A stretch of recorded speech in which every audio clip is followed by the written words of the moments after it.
Bonjour à vous. Comme d'habitude, si cette vidéo vous a plu, un petit pouce, un abonnement, éventuellement un petit don, lien dans la description. Cela me permet de publier régulièrement. Aussi, n'hésitez pas à partager mes vidéos afin que cette chaîne soit mieux connue. Donc nous parlerons, bien sûr, vous l'avez vu dans le titre, des systèmes patriotes. Et pourquoi là je veux parler des systèmes patriotes, hein, c'est la première fois que je mets ça dans le titre. Et bien tout simplement parce que l'armée ukrainienne en a fait le bilan et pense que l'efficacité des systèmes patriotes est remise en question. Alors là, je cite l'armée ukrainienne. Dans le titre, j'ai mis qu'ils pensaient que c'était mauvais, tout simplement parce que j'ai été obligé de résumer, puisqu'on est limité à 100 caractères dans le titre, donc j'ai résumé en disant que c'était mauvais. Mais bon, parlons le vrai, quand on dit que l'efficacité des systèmes patriotes est remise en question, ça veut dire que c'est mauvais, hein. Parlons franchement. Donc évidemment, on pourrait s'en étonner, parce que les médias nous disaient que les systèmes patriotes étaient les meilleurs du monde. Et oui, et ce, depuis des décennies, hein. Depuis les années 1990, ne l'oublions pas, hein. Ça a commencé avec la première guerre d'Irak, et pourtant, des fuites du Pentagone ont montré que les systèmes patriotes, dans les années 90, étaient en réalité très mauvais, malgré ce que disaient les médias. Donc il a fallu un Patriot Gate dans les années 90 suite à la première guerre d'Irak pour déjà montrer que les médias mentaient sans vergogne sur l'efficacité du système patriote. Et ensuite, il y a quelques années, on a un professeur du MIT spécialiste des missiles, Théodore Postol, qui avait dit que l'efficacité en réalité des missiles patriotes, à l'époque, hein, je dis bien à l'époque, dans les années 90, était au mieux de 10%, voire nul. C'est-à-dire qu'il n'arrivait pas à arrêter ne serait-ce qu'un missile. Alors, vous voyez, quand on contrôle les médias, vous voyez ce qu'il est possible de faire. En réalité, le système patriote n'a jamais été bon. Moi, je le dis depuis très longtemps, quoi. Je le dis depuis très longtemps. Je le dis que depuis qu'il y a la guerre en Ukraine, étant donné l'efficacité cette fois au combat, qui peut être mesurée, étant donné ce qu'ils peuvent arrêter, puisqu'il y a quand même eu des fuites. N'oublions pas les déclarations de Yuri Ignat, le porte-parole de l'armée de l'air ukrainienne, dont je vous en avais parlé déjà il y a plus d'un an et demi, en disant que à Kiev, quand il y a eu les 6 missiles Kinjal qui avaient été envoyés sur Kiev, il avait dit que les systèmes patriotes n'avaient absolument rien arrêté, et même un système patriote avait été touché par un Kinjal. Donc ça, c'est Yuri Ignat qui le disait, et je vous avais montré l'article qui était paru à ce moment-là dans Ukrainskaya Pravda, et je vous avais montré l'article qui a été retiré 24 heures après, mais c'était trop tard, j'avais déjà fait une copie d'écran. Bref, donc là, on va voir ça en article avec Military Watch Magazine, de manière assez précise, hein. On va refaire un petit historique. Alors attention, il faut quand même relativiser. Oui, le système patriote est moins bien que ce que les médias prétendent. Bon, ça ne veut pas dire qu'il est absolument mauvais, hein. Faut tenir compte aussi de toutes les améliorations qu'il y a eu du système patriote entre-temps. Cela dit, le système patriote se bat contre des missiles russes très puissants, très haut de gamme, va-t-on dire. Peut-être qu'un système patriote est très efficace contre des missiles moyens, va-t-on dire, hein, pour rester, on va dire, dans le réalisme et l'objectivité. Bon, cela dit, concernant la guerre en Ukraine, il a été très décevant, hein. Il n'a pas pu arrêter des vieux missiles soviétiques de la fin des années 60 KH-22. Il n'a pas pu arrêter des KH-32. Il n'a pas pu arrêter les Iskander. aucun Iskander. Donc c'est quand même problématique, hein, parce que là, on ne parle même pas de missiles vraiment hypersoniques. Même si il est vrai que l'Iskander atteint des vitesses à un moment donné hypersoniques, mais bon, de très très peu de temps en réalité, pas tout du long, ce n'est pas un missile hypersonique. Donc, bref, tout ça est très inquiétant pour les États-Unis. Et les États-Unis ont montré que leur système qui devait changer la donne, comme les systèmes Patriot, les HIMARS, les drones Switchblade, les F-16 et autres, bon, n'ont rien changé du tout et en réalité se sont révélés très facilement contournables, tout du moins par la Russie. Donc on parlera de ça, on parlera aussi de Trump, bien évidemment. Trump qui a déclaré que Poutine était fou, étant donné les assauts majeurs par drone et missiles qu'a fait la Russie sur l'Ukraine. Évidemment, il y a eu réciprocité, hein. Les Ukrainiens ont aussi attaqué de manière extrêmement massive la Russie après, hein. Je dis bien la Russie, et là je ne parle pas du front. Donc tout cela n'a rien d'étonnant vis-à-vis de Trump. Alors pourquoi ça n'a rien d'étonnant? Puisque tout simplement Trump, lui est très vexé. Il voulait une résolution des négociations très rapide. Au final, tout tombe à l'eau. Bon, même si quand même Trump avait vu le coup venir en prévenant que si ça ne menait à rien les négociations, les États-Unis se retireraient tout simplement des négociations. J.D. Vance l'a répété aussi. Donc ça permet de préparer quand même le terrain. Malgré tout, il est vexé parce que évidemment, il comptait sur un coup d'éclat, quelque chose qui permettait d'avoir un accord de paix entre la Russie et l'Ukraine. Et bien sûr, Trump, énorme narcissique, aurait pu dire, regardez, c'est grâce à moi qu'il y a un accord de paix entre la Russie et l'Ukraine pour redorer son blason.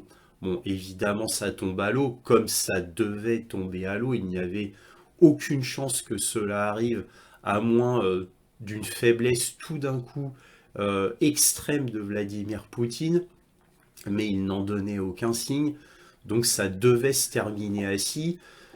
Et Trump devrait pour une fois regretter ses propos perpétuellement outranciers en se vantant perpétuellement sur tout, que ce soit le militaire ou l'économie, et ensuite voir ces paroles tomber à l'eau du fait qu'ils sont complètement vantards et outranciers.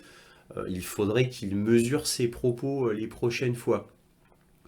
Donc, bref, voilà, donc Trump a réagi comme ça en disant en plus, en prenant un prétexte qui le décrédibilise encore plus, en disant que c'est pour sauver les soldats ukrainiens et sauver les soldats russes, et sauver aussi des civils, hein, en gros pour sauver l'humanité, quoi, tout du moins en Ukraine. Moi, je comprends pas parce que moi, Trump, je l'ai pas entendu sur le génocide à Gaza, en Palestine. Je l'ai pas entendu se plaindre du sort des Palestiniens, du blocage des camions humanitaires par Israël. D'un autre côté, comment pourrait-il se plaindre du blocage humanitaire d'Israël puisque les États-Unis participent, aident tout du moins directement au blocage humanitaire fait par les Israéliens, comme je vous l'ai montré dans un article précédemment, dans le point sur l'Ukraine précédent. Comment peut-on s'en étonner? Donc en plus, il est d'une hypocrisie absolument extrême. Bon, il fait du Trump, quoi, c'est comme ça. Alors comment cela va se terminer? Ça va se terminer comme il l'avait annoncé par prudence avant. Les États-Unis vont en toute probabilité abandonner l'Ukraine. C'est le scénario le plus probable. Le coup des États-Unis qui éventuellement ferait plus de sanctions contre la Russie, Je n'y crois pas puisque Marco Rubio, secrétaire d'État américain, avait immédiatement mis de côté ce genre de choses. Enfin bref, voilà ce qu'on pouvait dire concernant Trump. Toujours en politique mondiale vis-à-vis de l'Ukraine, on a Merz, Frédéric Merz, qui a dit que bon bah lui il était tout à fait pour l'envoi de missiles de croisière Taurus en Ukraine, avec quand même une vérification très stricte des cibles. C'est ce qu'a dit Merz. Le problème, c'est que le vice-chancelier allemand est intervenu peu après en disant non, non, non, au final, on ne changera pas notre politique, on se calera sur la politique qu'avait fait Olaf Scholz. Ça, c'est le vice-chancelier qui dit ça après. Alors bon, là j'ai envie de vous dire, premier gros couac au niveau du gouvernement allemand, puisqu'on a un chancelier, un vice-chancelier qui ont des vues apparemment radicalement différentes quant à l'aide pour le Taurus à l'Ukraine, tout du moins. Donc là, ça montre une première cacophonie du gouvernement allemand quant à l'aide à l'Ukraine. C'était à souligner. Aussi, en dernier gros sujet, on a l'Ukraine qui est en train de se préparer à une grande offensive russe en été. C'est ce que disent les Ukrainiens. Bon, ça fait un moment que les Ukrainiens attendent cette grande offensive russe qui, à mon avis, ne viendra jamais. Ça ne reste que mon avis, peut-être que je me trompe. Je pense que les Russes continueront leur guerre d'attrition qui leur va si bien. Ils avanceront.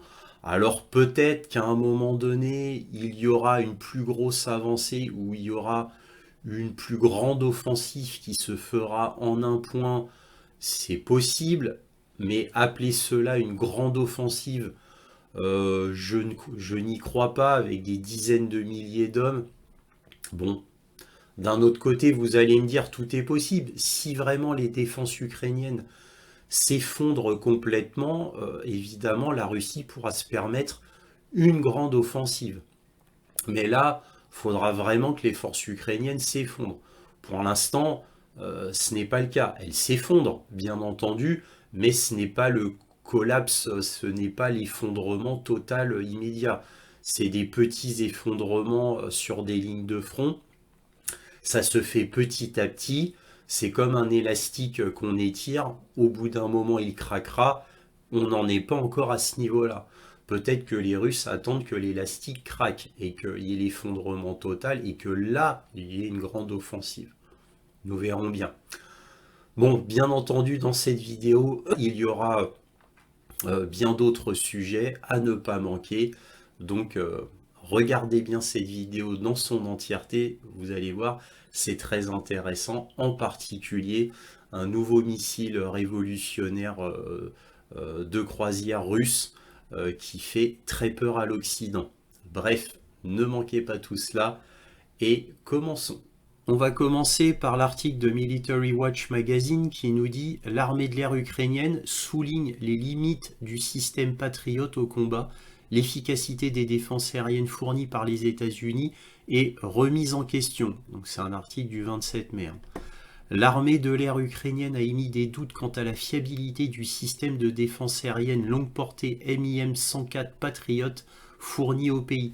Son porte-parole, Igor Ignat, c'est l'autre nom de Yuri Ignat, le porte-parole de l'armée de l'air ukrainienne, a notamment souligné les lacunes du système dans l'interception des attaques du principal système de missiles balistiques tactiques russe, l'Iskander-M. Ignat a déclaré le 26 mai « Les missiles Iskander effectuent des manœuvres d'évitement en phase finale, déjouant les calculs de trajectoire du Patriot. De plus, l'Iskander peut larguer des leurres capables de tromper les missiles patriotes. » Sa déclaration fait suite à la diffusion sur plus d'un an d'images confirmant la destruction de systèmes patriotes lors de frappes menées par des missiles Iskander-M à plusieurs reprises. Le système Iskander a été confirmé pour la première fois comme ayant réussi à détruire un système patriote le 23 février 2024. Avec une frappe ultérieure détruisant un autre système près de la localité de Sergivka le 10 mars de la même année, laissant les forces terrestres dans la région exposées. Par la suite, dans la deuxième semaine de juillet 2024, de nouvelles images ont confirmé la destruction de 2 batteries dans la région d'Odessa, tandis que le 11 août, 3 autres batteries de missiles et un radar AN/MPQ-65 ont été signalés comme ayant été détruits dans des frappes d'Iskander-M. L'un des succès les plus récents de l'Iskander-M a vu la destruction de la station radar multifonctionnelle MPQ-65 du Patriot, de la cabine de contrôle de combat et des lanceurs de missiles. 2 exactement. Tous détruits dans la région de Dnipropetrovsk. Bon, ça c'est ce que je vous avais déjà dit sur la carte militaire de l'Ukraine lundi dernier. Alors, des questions concernant l'efficacité du système Patriot contre les attaques de systèmes balistiques modernes ont été soulevées bien avant sa livraison à l'Ukraine.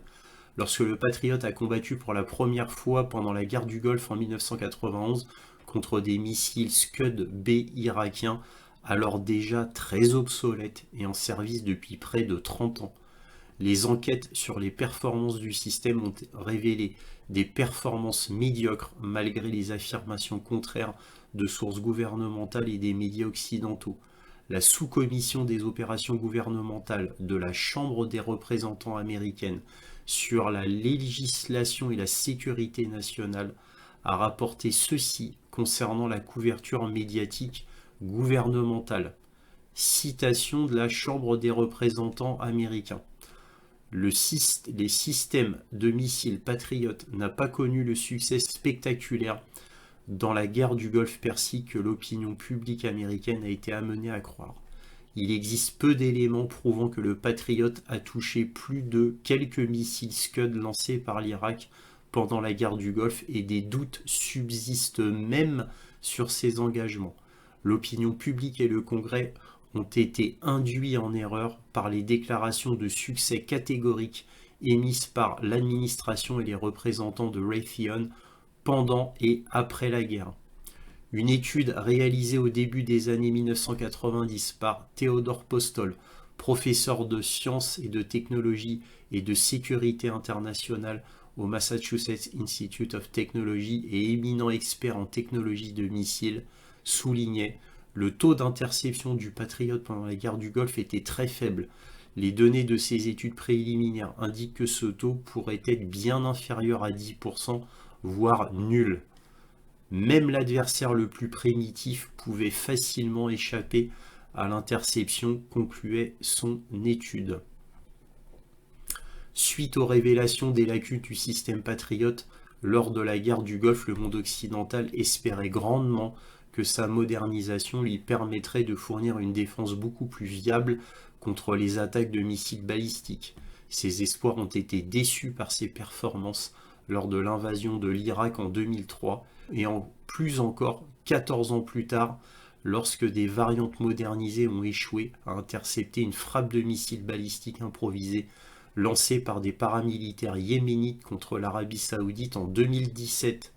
Les images satellites et les photos et vidéos de l'attaque ont montré que les missiles yéménites n'avaient pas été neutralisés malgré les affirmations contraires de sources gouvernementales saoudiennes et américaines. Une analyse menée par une équipe de recherche d'experts en missiles a montré qu'une ogive volait librement au-dessus de l'Arabie Saoudite malgré son important arsenal de batteries patriotes modernisées protégeant la zone touchée.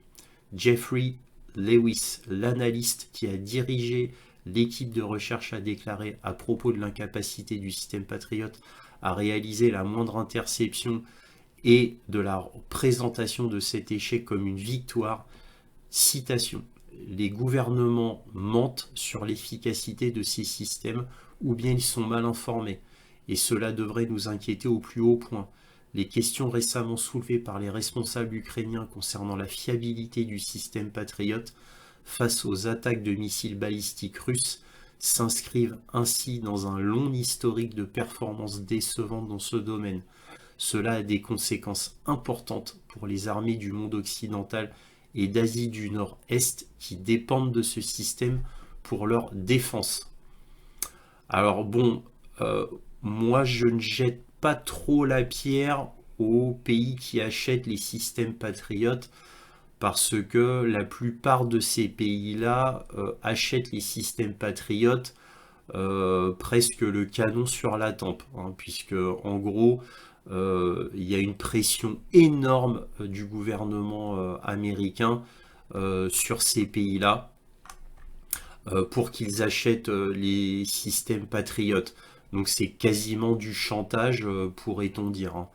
Alors, en plus de cela, bien entendu, il y a la propagande médiatique occidentale qui disent que le système patriote, c'est le meilleur du monde. Alors, il y a ça aussi. Donc, ces deux facteurs font que les pays tiers achètent des missiles patriotes. C'est vraiment le pourquoi du comment, hein. C'est comme les F-35 vendus à l'Allemagne et à la Suisse. C'est pas parce que c'est le meilleur choix pour les pays, mais en gros, on leur force la main pour acheter des F-35. Voilà, les États-Unis obligent, entre guillemets, ces pays-là à acheter le F-35, malgré tous les problèmes du F-35. C'est pareil pour le missile Patriot. Tous les experts connaissent la vraie valeur des systèmes Patriot, mais évidemment, c'est étouffé par l'administration américaine, mais tous les médias occidentaux, bien évidemment, qui obéissent parfaitement au gouvernement américain. Donc voilà, c'était à relativiser. En tous les cas, c'est très très intéressant, bien que ça ne soit pas un scoop, hein. Mais c'était très intéressant à souligner parce que là, on est en pleine guerre, là des vies sont vraiment en jeu, hein. C'est pas des escarmouches ou des tirs sur des terroristes. Là, c'est vraiment la vraie guerre, longue durée, intensive, à grande échelle. Là, les Ukrainiens sont bien obligés de reconnaître les petits problèmes des systèmes patriotes. Eux, ils veulent de l'efficacité. C'est pour ça qu'ils réclament énormément de systèmes Crotale français et Iristé allemands, mais pas que. Les SAM PT aussi franco-italiens sont très demandés. Et ça se trouve, en réalité, alors j'ai pas eu de vrai rapport dessus, mais ça se trouve, les systèmes norvégiens, allemands et franco-italiens sont peut-être bien meilleurs que le système patriote. Bon, je n'ai pas les données, hein, mais après ce qu'on a pu voir, et moi de tout ce que j'ai lu en plus de 3 ans, c'est tout à fait possible. Ici, Politico qui nous dit « Trump dit que Poutine est devenu complètement fou. Des missiles et des drones sont tirés sur des villes en Ukraine sans aucune raison », a déclaré Trump dans un message cinglant visant le président russe.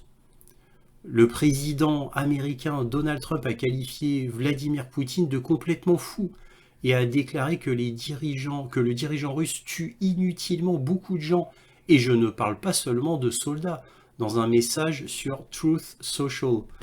Des missiles et des drones sont tirés sur des villes d'Ukraine sans aucune raison, a déclaré Trump dimanche soir. J'ai toujours dit que Poutine voulait toute l'Ukraine, pas seulement une partie, et peut-être que c'est le cas, mais s'il le fait, cela entraînera la chute de la Russie. Trump a accusé à plusieurs reprises le président ukrainien Volodymyr Zelensky d'avoir déclenché le conflit et de l'avoir prolongé, malgré l'invasion de grande envergure lancée par les forces russes en février 2022. J'ai toujours eu de très bonnes relations avec Vladimir Poutine de Russie, mais quelque chose lui est arrivé, déclarait Trump.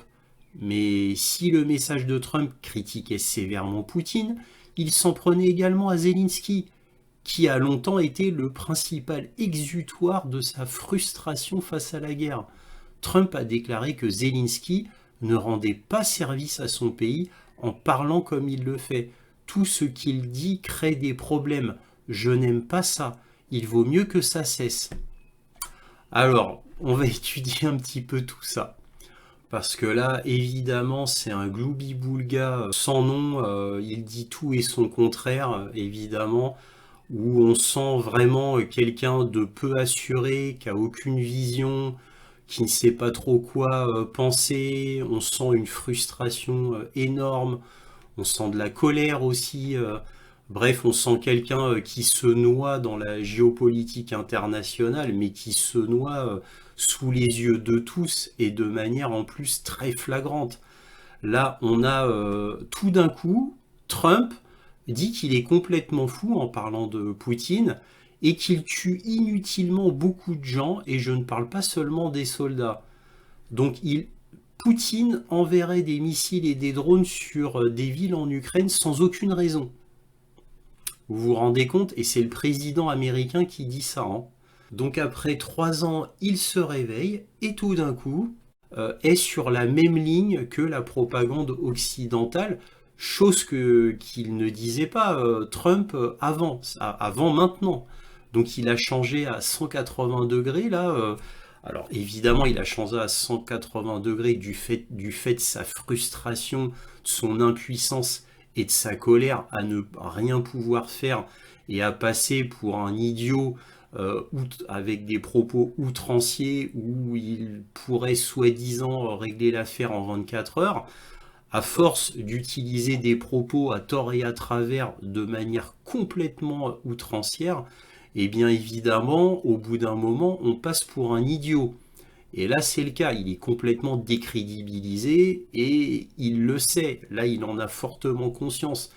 Donc là, toute sa frustration, son impuissance, il la dirige sur Vladimir Poutine. En gros, en qualifiant, si on lit entre les lignes, Vladimir Poutine de barbare et que ces centaines de drones et ces centaines de missiles envoyés régulièrement sur l'Ukraine, c'est que pour tuer des gens. Il n'y a aucune cible militaire concernant la Russie, si l'on en croit Trump. C'est-à-dire que Trump reprend exactement la même propagande que Zelensky ou l'Union européenne. C'est-à-dire que Vladimir Poutine, chaque drone, chaque missile qu'il envoie, c'est pour tuer un maximum de personnes. Et c'est complètement grotesque, parce que sinon Vladimir Poutine ne serait pas embêté à faire son énorme allocution nationale à la télé russe pour dire que le peuple ukrainien était un peuple frère et donc qu'il ne ferait pas la guerre à l'Ukraine mais une opération militaire spéciale, justement pour éviter un maximum que des civils soient tués. En plus, s'il avait fait vraiment la guerre pour vouloir tuer toujours plus de civils, il aurait envoyé tous ses missiles, tous ses bombardiers, il aurait rasé les grandes villes dès le début, surtout que évidemment l'Ukraine avait été prise totalement par surprise, hein, je vous le rappelle. Donc il aurait pu écraser l'Ukraine et faire en quelques jours des millions et des millions de morts, tout simplement. Donc il ne l'a pas fait. Et vous notez qu'à chaque fois qu'il y a des attaques massives de missiles et de drones russes, il y a très très très peu de morts et très peu de blessés à chaque fois. Parce que bien évidemment, ce sont des cibles militaires qui sont visées. De plus, quel est l'intérêt de passer pour le barbare international? En quoi ça aiderait la Russie d'avoir une réputation de barbare à l'international et en quoi ça l'aiderait économiquement? Est-ce que les autres pays continueraient à faire du commerce avec la Russie s'il était vu comme un pays barbare voulant tuer un maximum de son peuple frère? Ça n'a strictement aucun sens. Il n'y a que les médias occidentaux qui peuvent se permettre ce genre d'absurdité parce que justement ils ont l'appui de toute l'Union européenne et des États-Unis et d'autres pays encore moindres, mais vous m'avez compris, hein. Ça c'est dans la propagande occidentale, on peut se permettre ce genre d'absurdité puisque tous les médias sont totalement contrôlés. Donc évidemment ça donne un énorme avantage quant à la propagande. Voilà. Par contre, officiellement concernant le côté ukrainien, c'est toutes les cibles sont valables, même les cibles domestiques, même les cibles civiles, et depuis 2014. Et c'est officiel concernant le gouvernement ukrainien. Eux, ils ne s'embêtent pas à dire nous on cible que des cibles militaires. Eux, ils ciblent tout le monde, absolument tout le monde. Et vous notez que dans l'Union européenne, les États-Unis, bref, les médias occidentaux, on ne relève pas ce fait. Voilà. Donc là, Trump laisse clairement apparaître son impuissance et sa frustration. Par exemple, quand Trump dit j'ai toujours dit que Poutine voulait toute l'Ukraine et pas seulement une partie. Et peut-être que c'est le cas, mais s'il le fait, cela entraînera la chute de la Russie. Déjà, bon, là, j'ai toujours dit qu'il voulait toute l'Ukraine. Bah, évidemment, c'est archi faux. Là, il vient d'inventer ça. Et pas seulement une partie, là, il insiste. Et peut-être que c'est le cas. Là, tout d'un coup, il met une condition parce qu'il vient de s'apercevoir qu'il vient de dire une grosse bêtise, qu'il est en train de mentir. Là, il vient de s'en rendre compte, hein. Là, il est sûr et certain qu'il voulait toute l'Ukraine. Et là, ah, bah, peut-être que c'est le cas. Là, il est plus vraiment sûr. Ensuite, il finit par quelque chose de complètement outrancier, de ridicule, que cela entraînera la chute de la Russie. Le fait qu'ils veulent prendre toute l'Ukraine. Bon, voilà, bon, c'est son avis. Mais bon, bref, voilà ce qu'on pouvait dire sur cet article de Politico. Bon, là, très vite, c'est plus de l'information qu'autre chose qui n'a pas vraiment d'importance pour l'instant. C'est Washington Post qui nous dit que l'Ukraine et la Russie se réuniront pour une nouvelle série de négociations à Istanbul. L'Ukraine attend toujours que la Russie lui envoie le mémorandum promis sur les conditions de négociation de paix. Donc en gros, là, Zelensky attend toujours le mémorandum qui signale les conditions de la Russie pour que les négociations de paix reprennent à Istanbul. Et dans ce mémorandum, évidemment, on sait déjà ce qu'il y a dedans. En gros, dans ce mémorandum, il y a les desiderata de Vladimir Poutine depuis le début de la guerre, donc c'est toujours la même chose.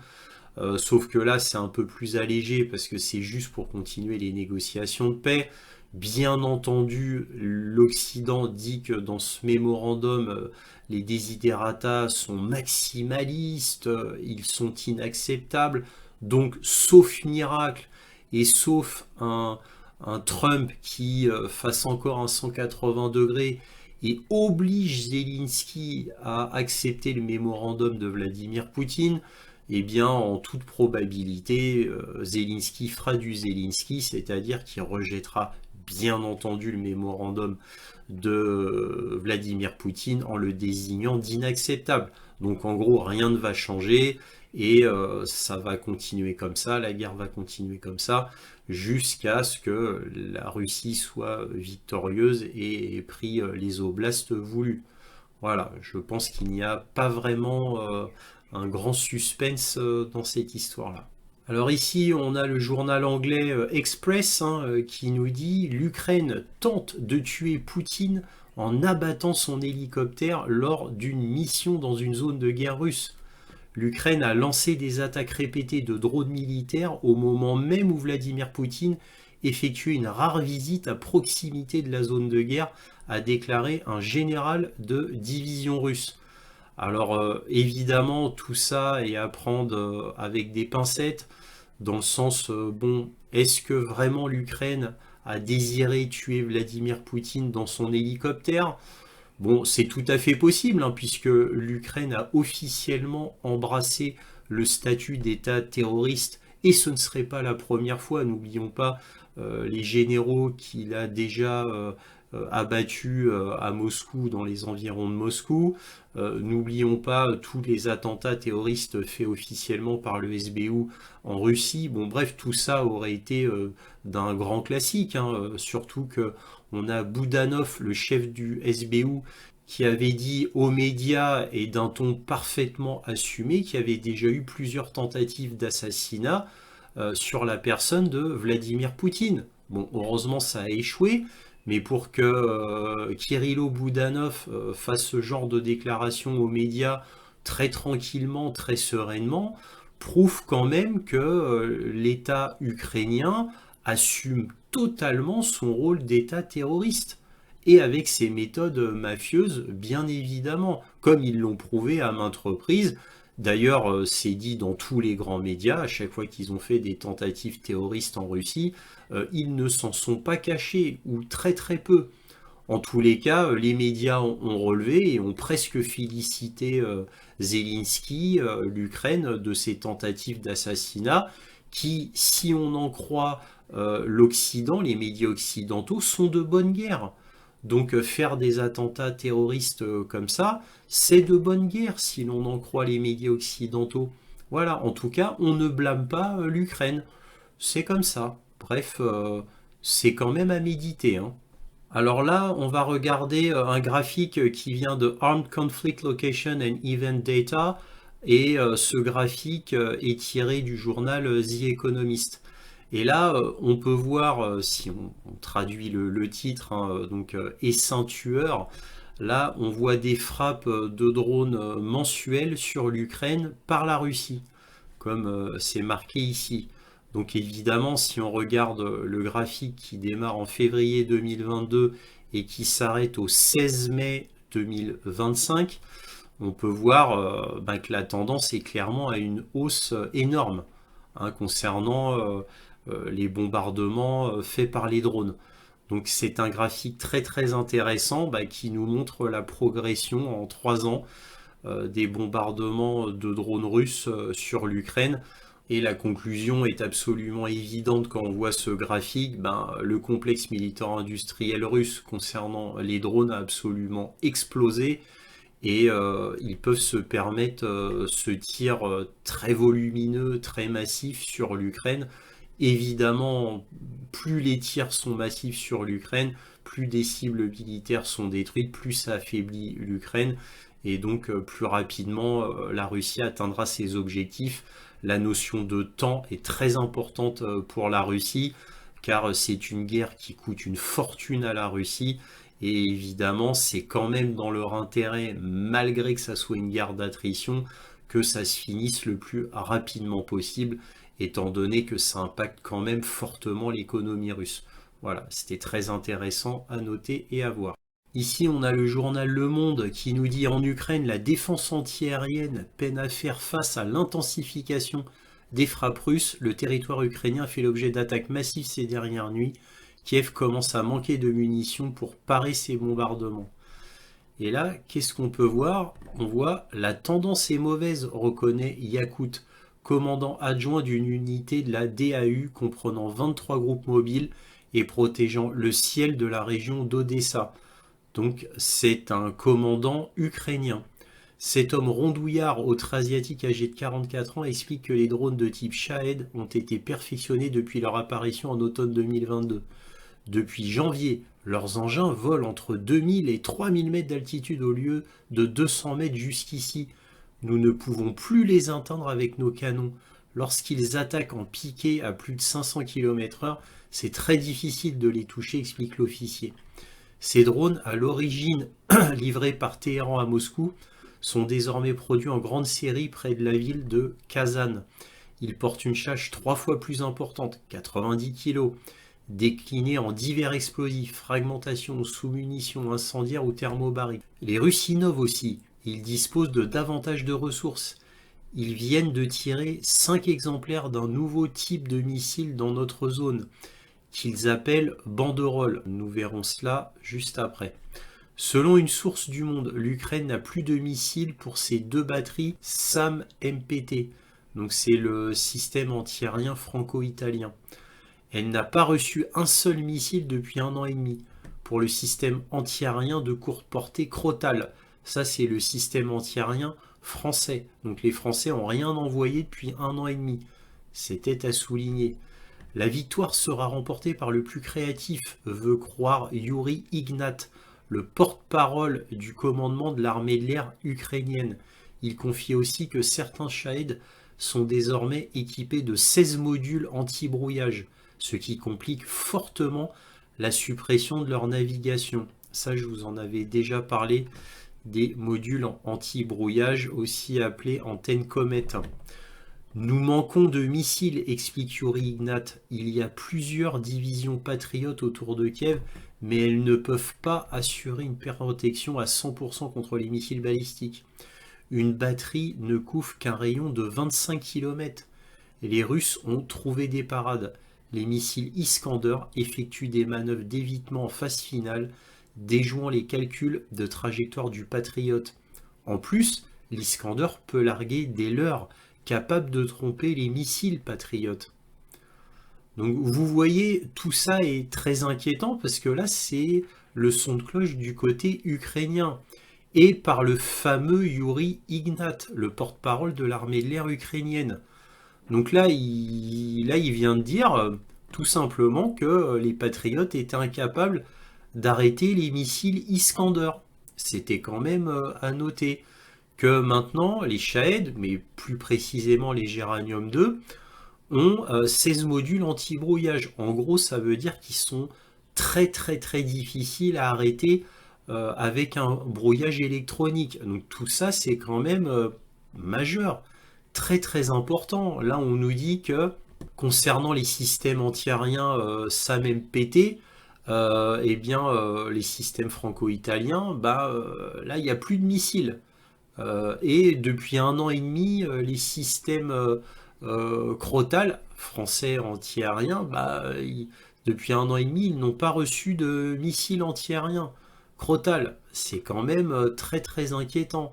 En plus, on a le Banderole, le nouveau missile de croisière qui va arriver, là, qu'on va voir juste après, qui effectivement révolutionne le côté missile de croisière. Donc rien ne va plus côté ukrainien, surtout quand vous lisez cela. Donc là, on voit, grâce à l'article Le Monde, l'effondrement sous nos yeux de l'armée ukrainienne qui continue comme chaque semaine. Donc chaque semaine, il y a des nouvelles choses qui le démontrent. Alors là, on a l'article de Sofrep, qui est un site militaire qui nous parle du Banderole qui a été découvert par les Ukrainiens et qui ont pu le dépecer, entre guillemets, pour savoir ce qu'il y avait dedans. Et on s'aperçoit que dedans, il y a des composants américains, japonais, australiens, de Corée du Sud, de Suisse et surtout le moteur. Car on va voir que le moteur peut être acheté sur AliExpress pour environ 16 000 $, comme c'est dit ici. Il faut savoir que ce missile de croisière coûte très peu cher, étant donné les composants dont il est fabriqué. Il fait quand même 5 mètres de long. Et donc ce missile de croisière peut parcourir 500 km et emporter 150 kg de charge explosive. Donc ça en fait un missile de croisière pas cher, mais qui peut faire de très gros dégâts. Donc on peut le construire de manière massive, qui permet de saturer le ciel ennemi avec un missile de croisière qui bat tous les records efficacité, prix, volume, et qui va très bien dans cette nouvelle guerre d'attrition, cette nouvelle guerre en Ukraine, qui montre que ce qui compte, c'est du simplement bon matériel, robuste, de basse technologie, qu'on peut fabriquer pour pas trop cher, en très grand nombre. Voilà, et ça prend le pas largement sur une petite quantité de super matériel de très haute technologie, qui a en plus le mauvais goût d'être très cher et d'être très fragile. Enfin, un dernier mot sur ce S8000 Banderole qui est extrêmement manœuvrable et qui est furtif en plus. Il a un autre avantage, c'est qu'il n'a pas besoin d'être largué via des avions spécifiques comme les M31 ou des bombardiers. Il peut être largué simplement via un gros drone. Et le gros drone, en l'occurrence pour les Russes, c'est le drone Orion que l'on va voir immédiatement. Voici le drone Orion permettant de larguer le Banderole. Alors ici, dans la même veine que l'article précédent du Monde, on a le Figaro International qui nous dit en plein pour parler difficile à Istanbul, l'armée ukrainienne flanche face aux Russes dans le Donbass. C'était le 16 mai 2025. Donc oui, c'est maintenant reconnu par tous les grands médias que l'armée ukrainienne s'effondre. Alors là, c'est flanche. Mais oui, effectivement, ça devient beaucoup trop flagrant pour que les médias essayent encore de le cacher. Ils ne peuvent plus cacher ce fait depuis déjà bien des mois. En tous les cas, c'est bien que maintenant tous les médias en parlent et disent la vérité tout simplement. Alors là, on a un article d'Interesting Engineering qui nous dit la Russie déploie le missile nucléaire le plus rapide du monde, qui vole 6 fois plus vite que le son. Le R-37M est un missile RR le plus rapide au monde, capable d'atteindre des vitesses allant jusqu'à Mach 6. Donc c'est ça le R-37M. Alors d'après l'article, qui est un petit peu long quand même, on s'aperçoit que le missile peut avoir une ogive nucléaire, pas forcément, mais en tous les cas, il peut avoir une ogive nucléaire ou une ogive conventionnelle. En tous les cas, la masse ne dépassera pas 60 kg. C'est sa charge explosive maximale. Il peut atteindre une cible à 400 km de distance, mais uniquement s'il est largué avec un MiG-31 BM à haute altitude. Donc c'est très intéressant à savoir. Alors pourquoi faire un missile à tête nucléaire? Eh bien en fait l'idée n'a rien de neuf, hein. Ça a déjà été développé par l'Union soviétique il y a déjà des décennies de cela. Alors maintenant je ne sais pas si le concept a donné un vrai missile utilisable, vraiment opérationnel du temps de l'Union soviétique, mais en tous les cas c'est une vieille idée là qui a été reprise. À l'époque c'était pour détruire des escadrons entiers d'avions ou de bombardiers, c'était l'idée de l'Union soviétique. Maintenant, d'après ce que j'ai compris, c'est uniquement pour des cibles à haute valeur ajoutée, comme les avions de transport C-17, C-130 ou des AWACS, hein, des énormes avions de reconnaissance, ou des bombardiers du style B-1B, B-2, etc. Bon, là, pour la charge nucléaire dans un missile RR, c'est plutôt pour ce type de cible-là. Il faut vraiment que ça en vaille la peine, puisque maintenant, de nos jours, hein, dans les temps modernes, on n'en voit plus d'escadrons entiers d'avions ou de bombardiers. Voilà, donc c'est pour ça que le R-37M a été principalement conçu. Ici un article de Military Watch Magazine qui nous dit l'expansion de la production facilite les frappes massives de nouveaux missiles et drones russes. La production dépasse le taux d'utilisation malgré l'intensification des attaques. Donc ça c'était au 26 mai. Donc l'industrie russe a réussi à accroître considérablement sa production de drones, de missiles balistiques et de missiles de croisière, lui permettant de soutenir confortablement le rythme récemment intensifié des frappes contre des cibles ukrainiennes sans épuiser ses arsenaux, selon un article du Financial Times de Londres paru le 26 mai. La Russie produit désormais des missiles et des drones plus vite qu'elle n'en utilise, accumulant ainsi ses stocks et accentuant la pression sur les défenses ukrainiennes déjà tendues, estime le journal britannique.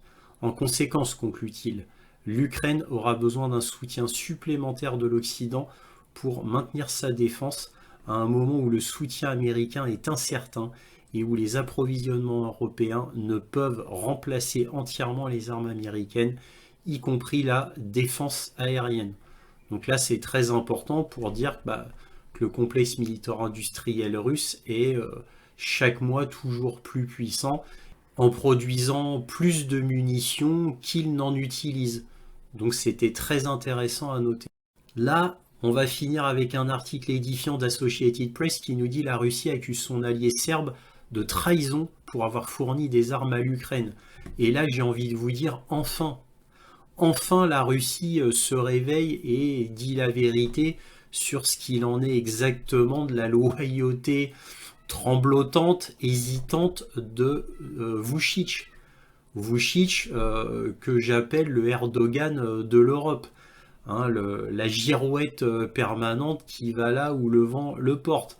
Et le vent le porte très souvent vers l'Union européenne. Parce que Vučić, quelquefois, se rapproche du bout des lèvres de la Russie, mais pour immédiatement quitter la Russie et retourner dans le giron de l'Union européenne. Alors certes, Vučić, là, il a été récemment à la parade du 9 mai à Moscou, parce que son peuple aurait hurlé s'il n'y avait pas été. Parce que le peuple serbe, lui, est pro-russe dans sa majorité. Vučić, lui, c'est un pro-Union européenne. Lui, il a toujours voulu faire en sorte que la Serbie entre dans l'Union européenne. Comme on dit, il a le cul entre deux chaises, entre l'Union européenne, hein, qui l'attire énormément, et la Russie, qui considère presque comme un boulet. Mais il est obligé de faire avec la Russie puisque son peuple est pro-russe. Donc en plus avec l'histoire du Kosovo, du bombardement de Belgrade en 99 par les États-Unis, tout ça, ça a braqué son peuple qui est dans sa majorité plutôt anti-Union européenne et anti-OTAN. Ce qui n'est pas le cas de Vučić, qui est une véritable girouette. Donc tout cela est bien triste, ça fait longtemps que je dénonce Vučić pour son manque de principe, son manque d'honneur et le fait qu'il soit toujours résolument tourné vers l'Union européenne, et on se demande bien pourquoi. Alors certes, on peut penser à des subsides, mais il a pas beaucoup de subsides de l'Union européenne, hein. Mais bon, malgré tout, lui, il veut absolument intégrer la Serbie à l'Union européenne. Ce qui fait qu'il est tiraillé entre deux choses, entre la Russie et son propre peuple. Au lieu de vouloir la souveraineté complète de la Serbie et d'être un allié complet de la Russie, puisqu'après tout, énergétiquement, la Serbie dépend complètement de la Russie. Voilà. Et l'Union européenne ne fait que des menaces à Vučić. Et pourtant, Vučić, voilà, il se fait frapper par son maître, hein, c'est-à-dire l'Union européenne, mais il en demande encore. Voilà. Il ne sait pas reconnaître un ami d'un ennemi. Malheureusement, son peuple, lui, sait très bien qui est son véritable ami et qui est son véritable ennemi. Et donc là, ce qui a été dévoilé ici par la Russie, hein, donc la Russie a accusé jeudi la Serbie d'exporter des armes vers l'Ukraine, affirmant qu'il s'agit d'un coup de poignard dans le dos de son allié slave de longue date dans les Balkans. Les entreprises de défense serbes, contrairement à la neutralité déclarée par Belgrade officielle, continuent de fournir des munitions à Kiev, a déclaré le service de renseignement extérieur russe, le SVR, dans un communiqué. Bref, trahison de Vučić tout à fait logique. C'est vraiment pas un scoop. Mais bon, est-ce que Poutine va répliquer de manière concrète et au niveau énergétique? Est-ce qu'il va vraiment laisser tomber la Serbie, histoire de lui donner une leçon, tout du moins au gouvernement serbe? Je ne le sais pas. Nous verrons bien. Bref, en tous les cas, si cette vidéo vous a plu, un petit pouce, un abonnement, éventuellement un petit don, lien dans la description, ça me permet de publier régulièrement.